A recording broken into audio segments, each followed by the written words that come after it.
Your neighbor waves at you every morning. He's quiet, polite, keeps to himself. He even gave you sandwiches once. What if I told you those sandwiches weren't the only thing he was sharing? This is the story of Jeffrey Dahmer, a man who lived among ordinary people and did the most unimaginable things behind a single apartment door. Number 213. Jeffrey Lionel Dahmer was born on May 21, 1960 in Milwaukee, Wisconsin. From the outside, a perfectly normal American family. A house in the suburbs, a working father, a mother, a little boy who loved riding bikes. But something was off. Even as a child, Jeffrey was fascinated by dead animals.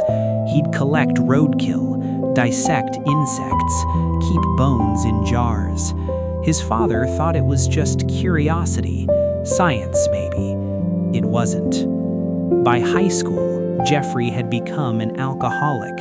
At 14 years old, he drank in class.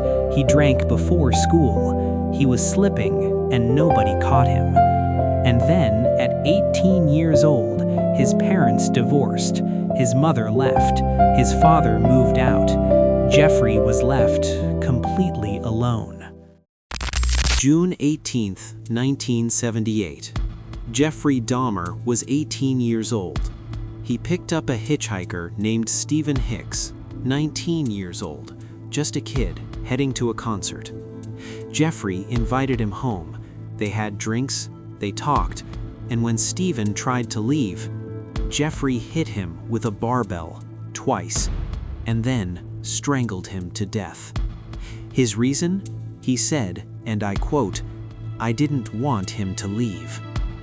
He buried the body in the backyard, then dug it up weeks later, dissolved the bones in acid, crushed what remained, and scattered them in the woods. For 9 years after that, nothing.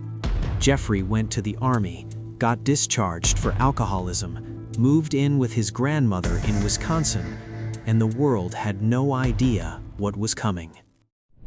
In 1988, Jeffrey Dahmer moved into apartment 213 at the Oxford Apartments in Milwaukee, and that address would become one of the most horrifying locations in American criminal history.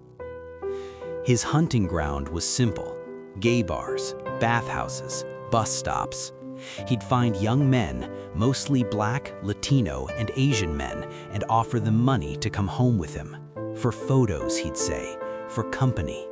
Once inside, they never left. Between 1987 and 1991, Jeffrey Dahmer murdered 16 more men and boys. That's 16 lives, 16 families destroyed, 16 people who just vanished. His method? He would drug their drinks, and while they were unconscious, he would strangle them. But what happened after? That's where this story goes somewhere truly dark.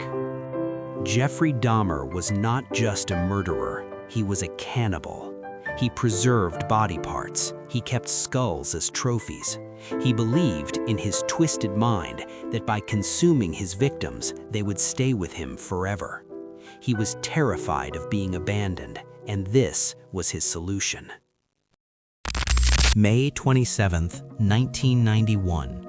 A 14-year-old boy named Konerak Sinthasomphone was found wandering the streets of Milwaukee, naked, bleeding, disoriented. 2 women called 911. Officers arrived, and then Jeffrey Dahmer showed up. He told police the boy was his 19-year-old boyfriend, that they'd had a lover's quarrel. He was calm, confident, convincing. The officers believed him. They handed the boy back to Dahmer. They even helped escort them back to the apartment.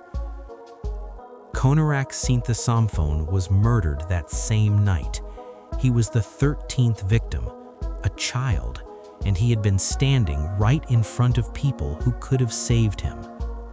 The 2 officers were later fired. The city of Milwaukee paid $850,000 in a lawsuit to the boy's family, but no amount of money could bring him back. July 22, 1991. Tracy Edwards managed to escape apartment 213 with a handcuff still dangling from his wrist. He flagged down a police car on the street. Officers went to the apartment, and what they found inside: photos, human remains, skulls in the closet, a human head in the refrigerator, acid drums, body parts preserved in chemicals. One officer later said, "I thought I had walked into hell itself." Jeffrey Dahmer was arrested that night. He confessed to everything, all 17 murders, in chilling, calm detail. In 1992, he was sentenced to 16 consecutive life terms in prison, 941 years behind bars. Jeffrey Dahmer never made it through those 941 years. On November 28, 1994, just 2 years into his sentence, a fellow inmate named Christopher Scarver beat him to death with a metal bar in the prison gym. When asked why, Scarver said, "God told me to," and then pointed to a Bible verse. But here's what I want you to remember, and this is important. Jeffrey Dahmer is not the story. The story is the 17 men and boys whose lives were taken, whose families still carry that pain every single day.